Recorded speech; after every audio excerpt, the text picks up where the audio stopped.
The following program deals with a controversial subject.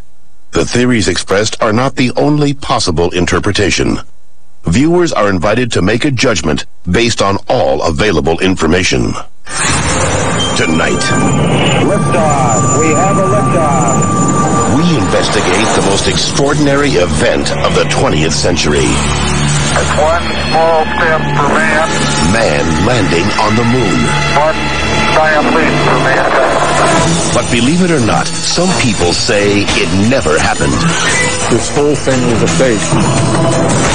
Decide for yourself as we explore the evidence. The Eagle has landed. Analyze official government photos.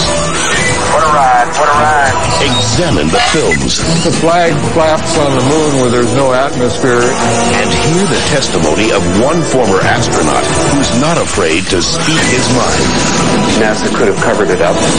Could the government have orchestrated the deception of the century?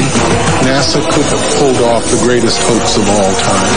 You be the judge. On Conspiracy Theory, did we land on the moon?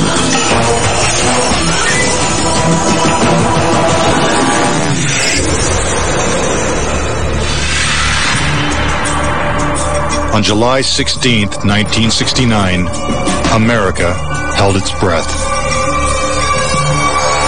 10, 9, ignition sequence start. 6, 2, 1, 0. All engine running. Liftoff. We have a liftoff.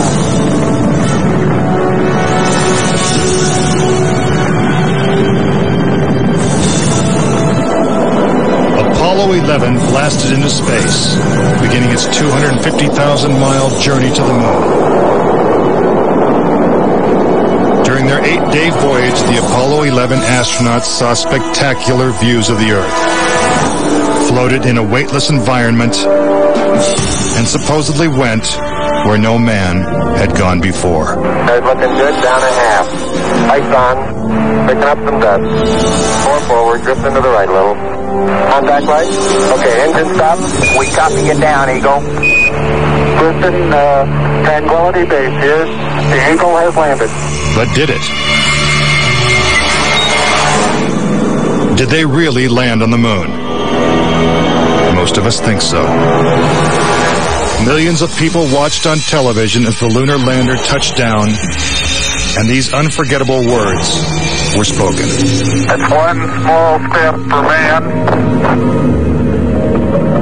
One giant leap for mankind. But even today, there are those who claim that believing in man's one small step requires one giant leap of faith. Bill Casing was an analyst and engineer at Rocketdyne, the company that designed the Apollo rockets. There were many problems that evolved during the 60s that led people to believe that we're never going to make it to the moon.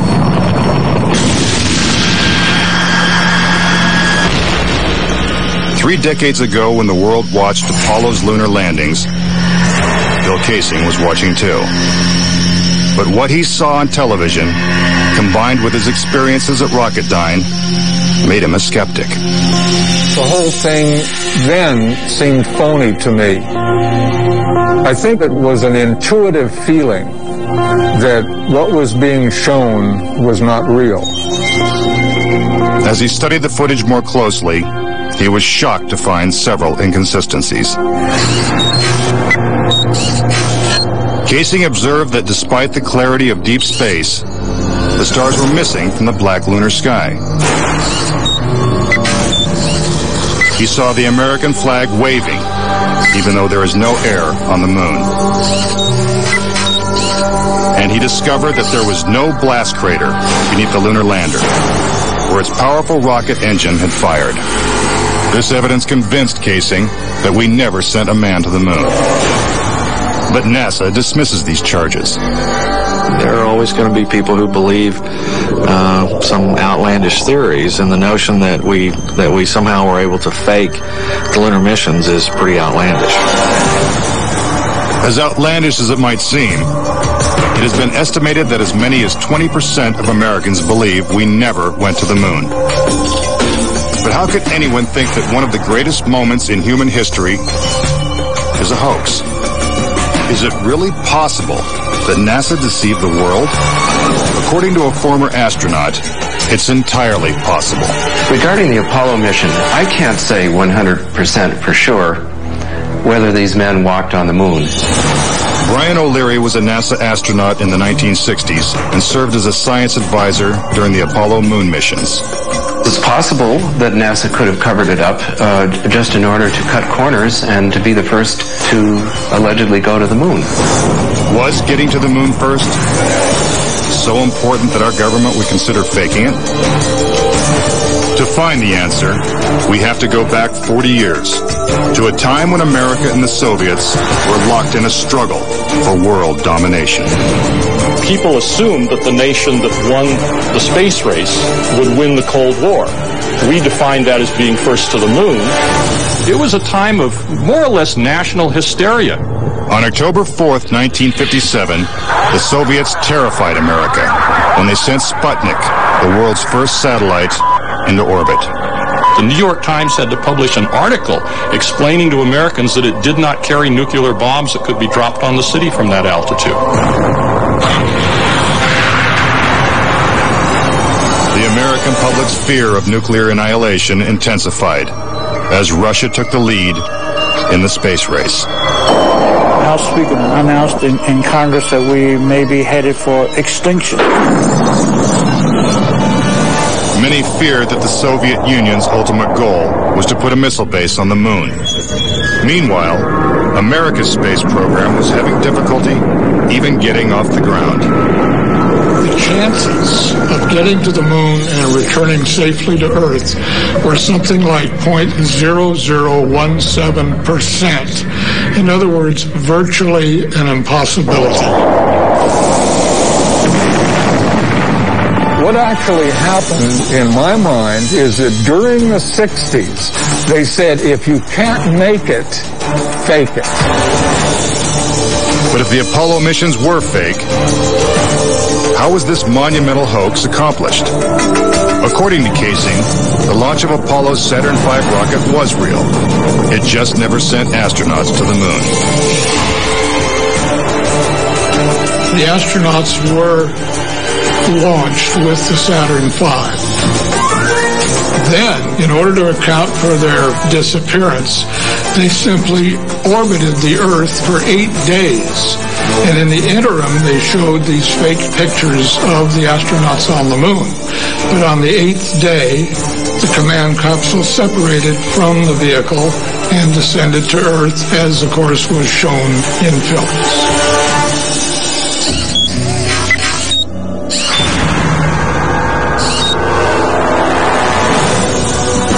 This theory inspired the 1978 movie Capricorn 1, in which the government attempts to fool the world by faking a mission to Mars. We do not claim this planet in the name of America. We claim it in the name of all the people of the planet Earth. The Apollo footage is strikingly similar to the scenes in Capricorn 1. Producer Paul Lazarus suggests that the film's plotline could be more fact than fiction. I believe, had they wanted to, that NASA could indeed have pulled off the greatest hoax of all time, never sent anyone to the moon, and recreated it in a television studio. And I believe it could have been done at that time. The technology was in place. The pudding is solid. The surface seems powdery. The surface is fine and powdery. I can pick it up loosely with my toe. What we put up on the screen was our own simulated version of whatever we could do within a $4 million aid budget. But with NASA's $40 billion budget, Casing believes they had the resources to pull off a hoax if they couldn't make it to the moon. The reason I believe that NASA and the government faked the moon landing was basically it was technically impossible to do it. And they simply had to come up with some sort of alternative that they felt the public would believe. Casing theorizes that the lunar landings were actually filmed in Nevada's high desert, at the top secret military base known as Area 51. Area 51 is one of the most heavily guarded facilities in the United States. If you went in and tried to get some information, you could be shot and killed without any warning. Russian spy satellite photos of Area 51 reveal not only a series of hangars that resemble movie sound stages, but also barren moon-like areas which coincidentally are covered with craters. Compare this photo of a lunar crater allegedly taken from the moon's orbit by Apollo 10 with this satellite photo of a crater at Area 51. Even astronauts acknowledge the similarity of the terrain. It has a stark beauty all its own. It's like much of the high desert of the United States.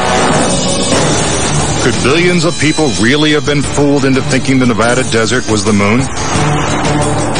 Casing believes it's possible, and maybe the real reason Area 51 is so heavily guarded.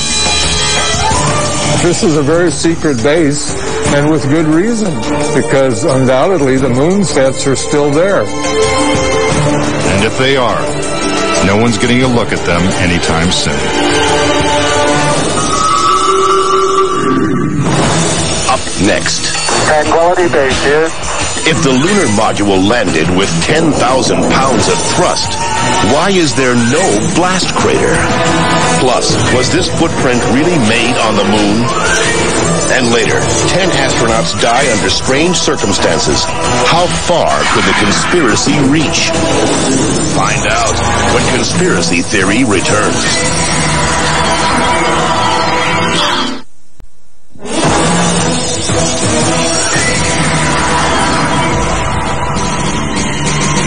We've all been led to believe that on July 20th, 1969, the Lunar Excursion Module, also known as the LEM, carried American astronauts to the surface of the moon. But could it have simply been a prop lowered by wires onto a movie set?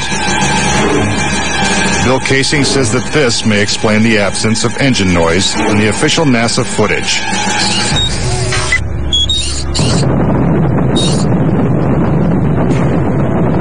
The noise level of a rocket engine is up into the 140, 150 decibel range. In other words, enormously loud. How would it be possible to hear astronauts' voices against the background of a running rocket engine? Picking up some dust. 30 feet, 2.5 down. Big shadow. 4 forward, drift into the right a little. Contact light. Okay, engine stop. Is this evidence that the footage is actually fake? A sequence shot in a controlled environment here on Earth? Just months before this historic landing, a prototype LEM was flight tested at Ellington Air Force Base. While NASA cameras record the test flight, Neil Armstrong struggles to control the unwieldy craft. Then, at approximately 300 feet, the lander flies wildly out of control. At the last second, Armstrong ejects.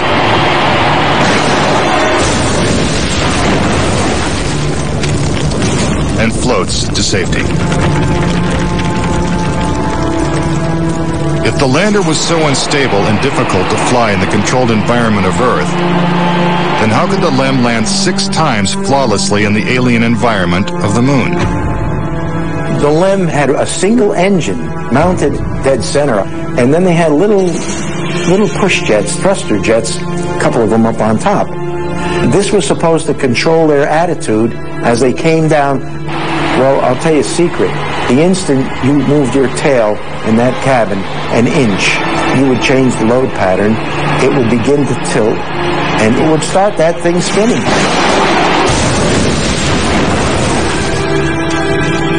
The arguments that have been arrayed on the side of those who believe that the lunar landings were a hoax are very elaborate, and they have to be to support a theory like this. In the end, there's one set of evidence that is irrefutable, and that is that there are footprints, boot prints, still on the lunar surface. But conspiracy theorists say that the footprints themselves are suspicious. The surface appears to be very fine-grained as you get close to it. It's almost like a powder. To have a powerful rocket engine blast the surface of the moon, blasting away all of the dust, and then find footprints surrounding the lunar lander, that to me would be an impossibility. Photo after photo reveals that the lunar surface surrounding the LEM is covered with footprints. But Casing says there's something even more difficult to explain. The fact that there's no blast crater under the LEM is one of the most conclusive pieces of evidence that I find supporting the hoax. In fact, no sign of a blast crater is visible for any of the 6 lunar landings. But LEM specialist Paul Fiel says he can explain why the lunar module left no crater when landing on the moon.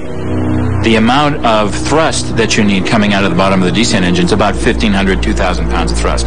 And all that does is just push dust away. There's no burning or anything like that. Yet NASA's own scientific illustrations clearly depict a blast crater. Then there's one other point. If they had truly landed on the moon, this dust would have then descended on the lunar lander, on the foot pads, and we find not a trace of dust on the foot pads. When I discovered that alone, I said, no way am I looking at a lunar lander that landed on the moon. Could it be that the LEM was just a prop on a giant lunar movie set? When Armstrong said, that's one small step for man and one giant leap for mankind, the footprint that he made could have easily been made in Area 51.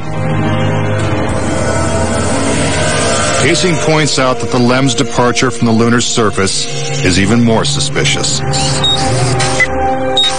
In the footage of the ascent stage going up, what you don't see is an exhaust plume coming out of the rocket engine nozzle. What a ride, what a ride.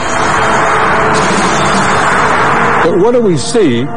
We see the ascent stage suddenly pop up without any exhaust plume whatsoever, as though it were jerked up by a cable. Is this evidence of a conspiracy? Was the government capable of such a massive cover-up? To propose that this was all faked and a hoax, they have to say that every piece of evidence, that every physical, scientific test that one could offer to support the reality of the lunar landings, they have to say that all of those are fake. I would say that my conviction that Apollo was a fake was really not according to one specific piece of evidence, but it was cumulative. This whole thing was a fake. Coming up. We're getting a picture on the TV. If there's no air on the moon, why is this American flag waving? Plus, could these official NASA photos have been doctored? All of the photographs were faked. And later, is it possible for humans to have survived the deadly radiation in deep space? When conspiracy theory continues.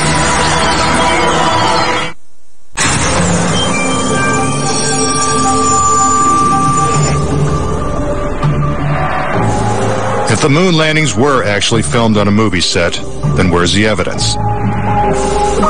According to David Percy, an award-winning filmmaker and photographer, the proof is in NASA's own lunar photos and video. Our research suggests that images of the Apollo landings are not a true and accurate record. In our view, the Apollo pictures were faked. Many of the images are replete with inconsistencies and anomalies. In fact, Percy claims that when examined, these images suggest that man never went to the moon at all. This famous scene of man taking his first steps on the lunar surface is one of the most recognizable in history. But why are such important images so grainy and hard to see? And we're getting a picture on the TV. You got a good picture, huh? NASA claims it's the result of 1960s technology.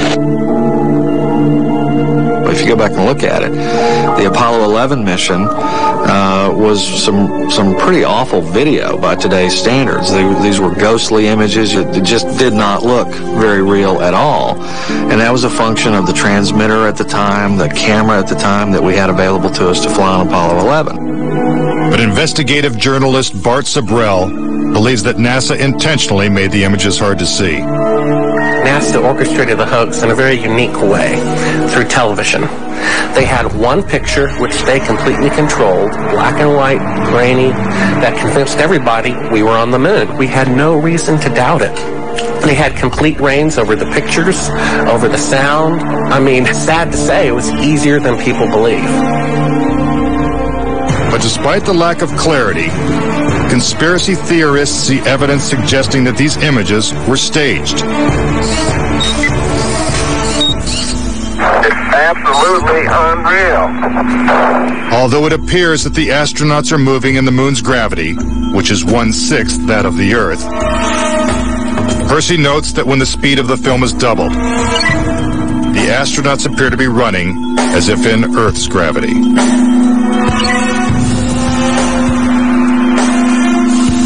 Also, when the footage of the lunar rover is doubled in speed, it looks as if it's driving here on Earth. But there's another reason some believe the Apollo missions were shot on Earth.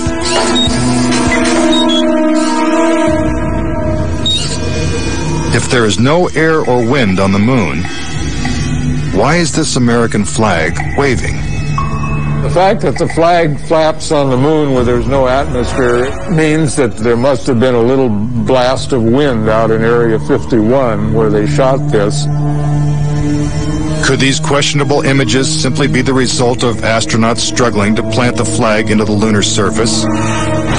Or is there more going on than meets the eye? What about the still photography? Some say the design of the bulky spacesuits would have made it extremely difficult for the astronauts to operate their chest-mounted cameras. The man who designed these cameras is Jan Lundberg. Once on the moon, on the lunar surface, in the dress, in the life support system, you couldn't see the camera. They couldn't bend their head that far down. They had no viewfinder. They had to aim by moving their body. If the cameras were so difficult to manipulate, how were thousands of photos taken with crystal clarity and precise framing? The pictures that we see that allegedly were taken on the moon are absolutely perfect.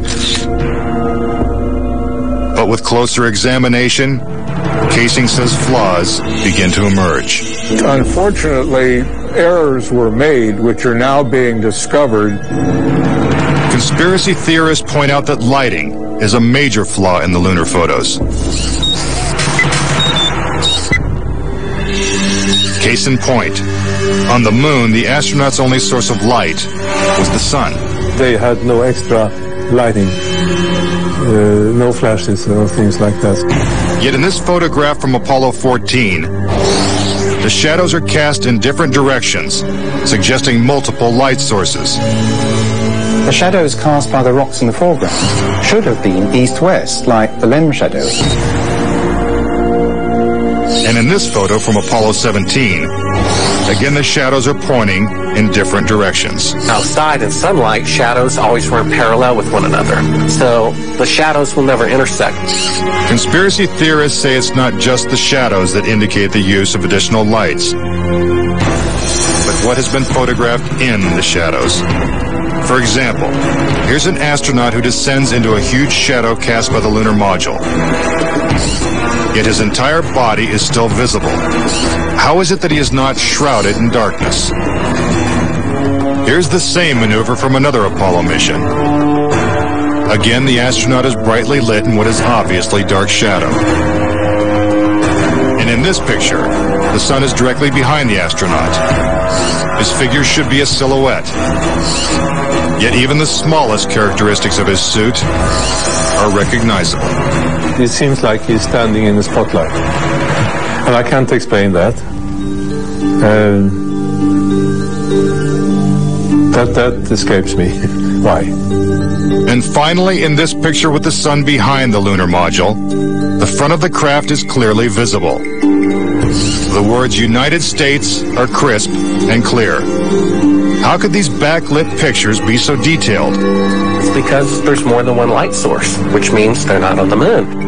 But NASA simply dismisses these arguments. There are a number of claims that the pictures taken by Apollo astronauts were faked. And there are so many, it would be an exercise in futility to go off and try to answer all of those. But the questions continue. Why do some of these images shot at different times and different places appear to have identical backgrounds? These two photos seem to have the same mountain backdrop, yet the lunar module is only present in one of them. Seemingly impossible, since the LEM never moved and its base remained even after the mission. What a ride, what a ride. Some suggest the same artificial backdrop was used when shooting two entirely separate pictures. Background discrepancies are also apparent in the lunar video. The best evidence are some pictorial anomalies in the photographic record of the trip to the moon. There is one for Apollo 16 where the same shot, the same hill, appears in 2 different days. This tape was shot on what was reported to be the first of Apollo 16's lunar excursions. But it couldn't pick a better spot. And this video was from the next day at a different location. That is the most beautiful sight. NASA claims the second location was 2.5 miles away. But when one video is superimposed over the other, the locations appear identical. The conspiracy theorists see that as evidence that we didn't go to the moon, that it was staged, and the opposite point of view is that it's a case of bad editing. It's absolutely unreal. Conspiracy theorists claim that even closer examination of the photos suggest evidence of doctoring.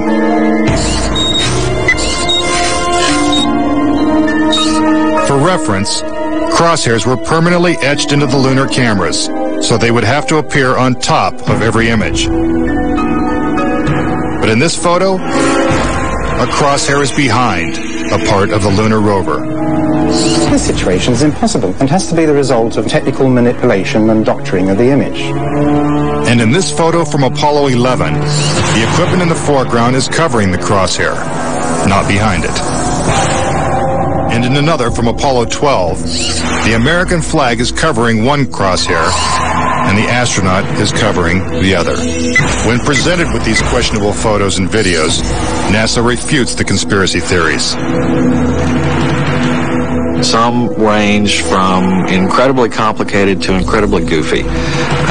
There are arguments that are wrong optically, they're wrong physically, they're wrong scientifically, they're wrong historically.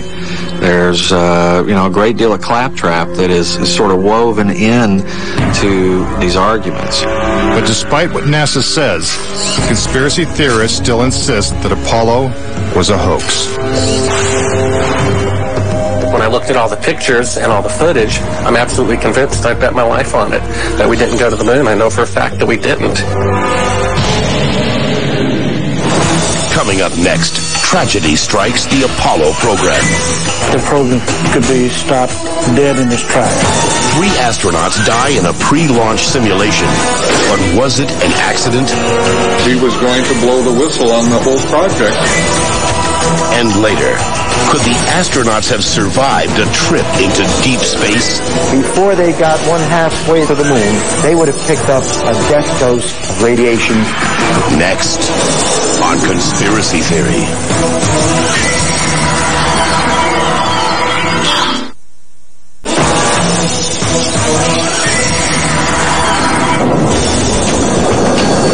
If what conspiracy theorists say is true, how could NASA perpetrate such a widespread hoax without someone from the inside blowing the whistle? Virgil Gus Grissom was selected as one of the original 7 astronauts. A family man and a veteran of several space flights, he was a national hero and was likely to be the first man to walk on the moon. But Grissom was also an outspoken critic of the space program and was quoted as saying, "Someone's going to get killed." Unfortunately, Grissom's worst fears were soon realized. On January 27, 1967, 2 years before the first moon landing, Grissom and his crew boarded the Apollo 1 capsule for a full-scale simulation. The problems began almost immediately. First, the capsule's communication systems failed. You copy? No, I didn't read you, Chuck, at all. I can't read you, Chuck. You want to try the phone? Hey, how do I get the moon? We got time between 3 buildings. I can't hear what you're saying. Suddenly, the capsule burst into flames with the astronauts sealed inside.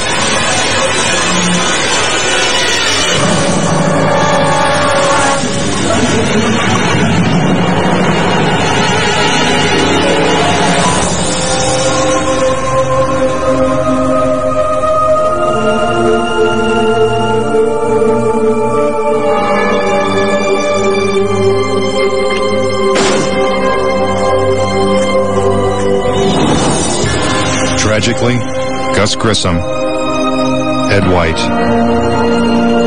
and Roger Chaffee lost their lives before ever leaving the launch pad.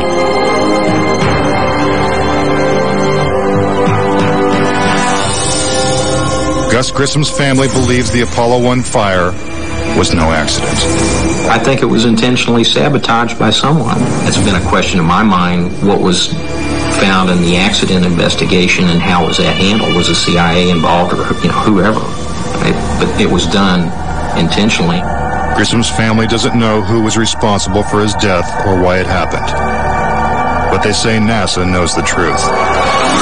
Gus gave his life for this program, and I feel like that it is up to NASA to come forward and give us a direct answer to what really happened. Were Gus Grissom and the Apollo 1 astronauts victims of a tragic accident? Or were they intentionally silenced because they knew too much? We may never know. The cause of the fire is still a mystery, and the capsule remains locked away at a military base.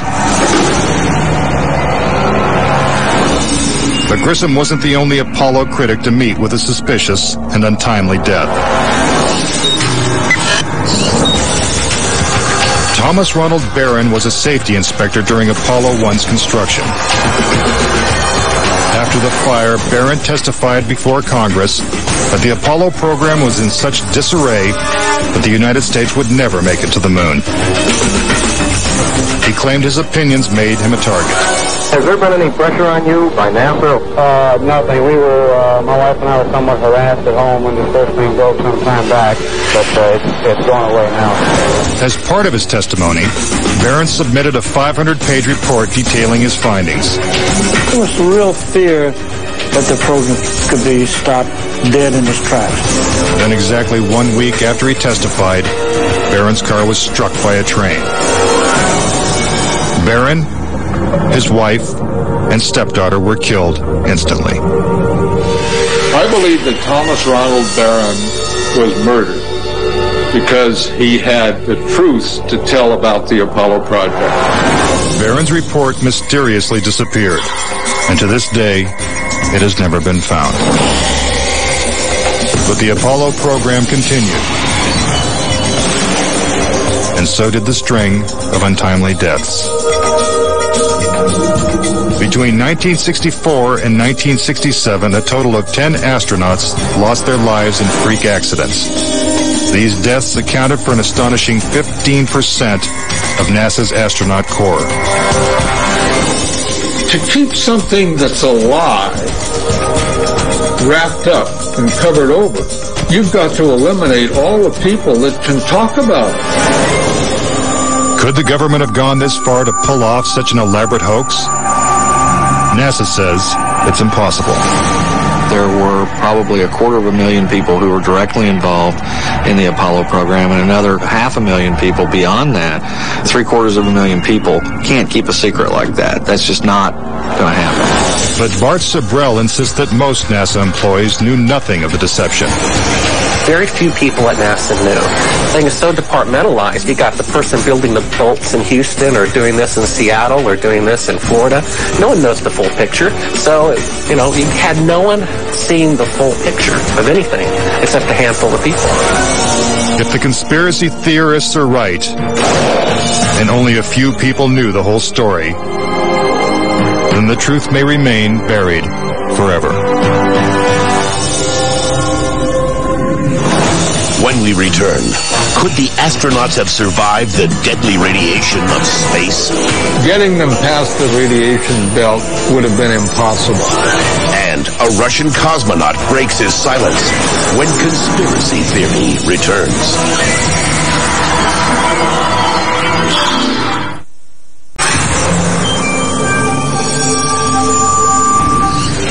Suspicious deaths, evidence of doctored photos, and flags waving in the airless vacuum of space are not the only reasons to doubt that we ever went to the moon. Some say the astronauts could never even have survived the trip.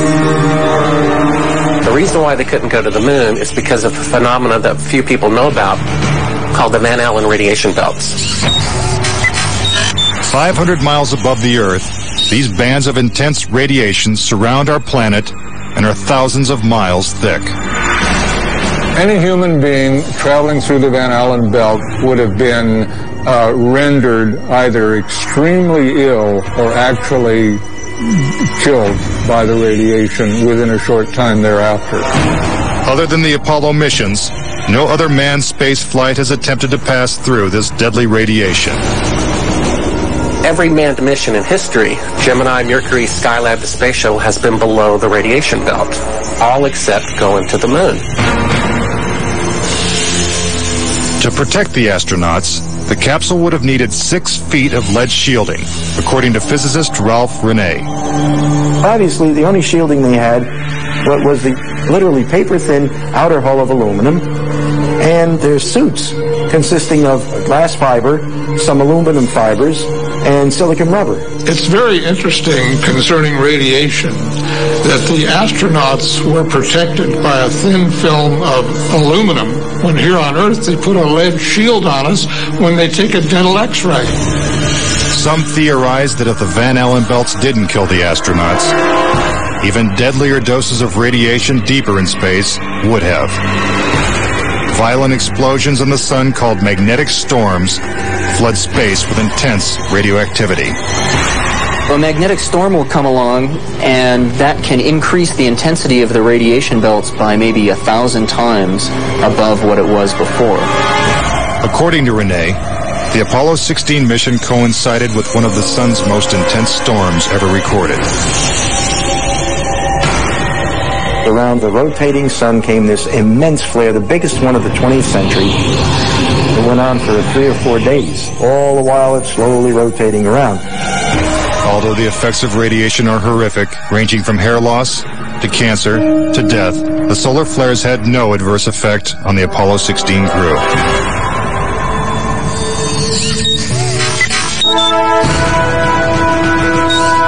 NASA had another problem, and one is that the moon's surface is totally inhospitable to man. You do it in the dark, and that includes any part of the shadow of the spacecraft itself. The temperatures go down to 250 degrees below zero. In the sun, the temperatures go up to 250 degrees above zero. Rene also theorizes that the astronauts' liquid-cooled spacesuits could not have provided sufficient protection from the intense heat and radiation. But NASA maintains that this hypothesis is wrong. The claim that the radiation on the lunar surface would have incapacitated or hurt the astronauts, and it's equal parts bad science and a bad understanding of how we went about designing the equipment. The spacesuits that they wore were incredibly tough and very resilient to lots of different things. If those suits do what NASA says they can do, then I want to see them suit up a guy or two, put him into 3 Mile Island, the pit there that's still hot, and have them clean up the mess. But they can't and they don't. The fact remains that no Apollo astronaut has ever suffered a serious illness from a trip to the moon. Could this be because they never left the safety of Earth's atmosphere in the first place? This is the main reason why the Russians never really intended to send the men to the moon. Was it the fear of lethal radiation that caused the Russians to abandon their plans to go to the moon? According to one of their chief cosmonauts, it was certainly a factor. Of course, we were worried to go out into the unknown of space. Of course, we were fearful. We had no idea how human would be affected by the radiation. We suspected that possibly the radiation could even penetrate through the craft itself. Are the deadly perils of space proof that NASA faked the Apollo missions? To this day, the Russians have never sent a man to the moon. And we have no plans to return. A final word when conspiracy theory continues.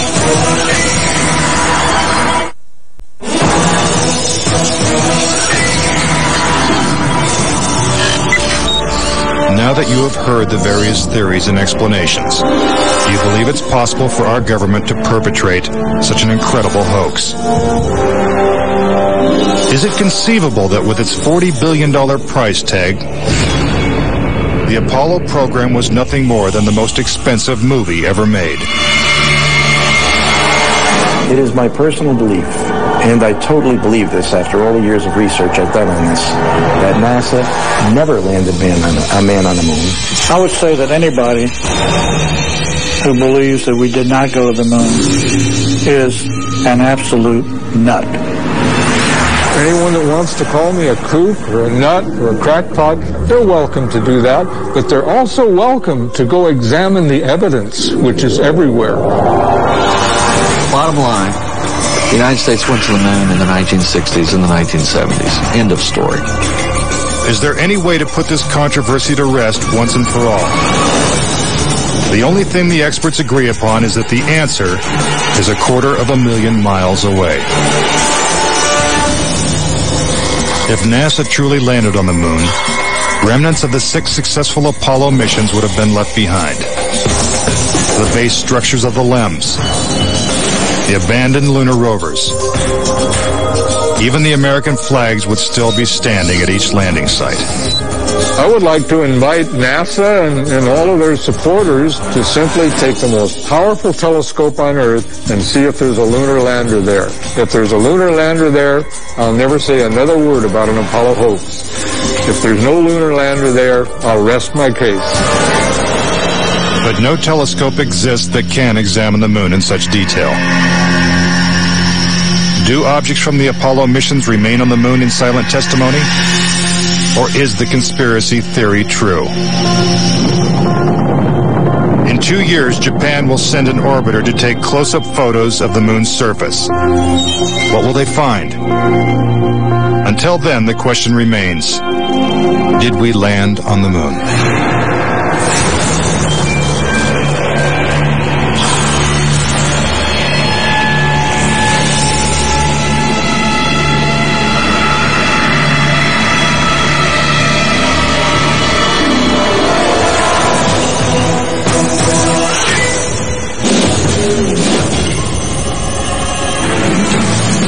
Sunday, the biggest event in all of motorsports comes to Fox. The Daytona 500.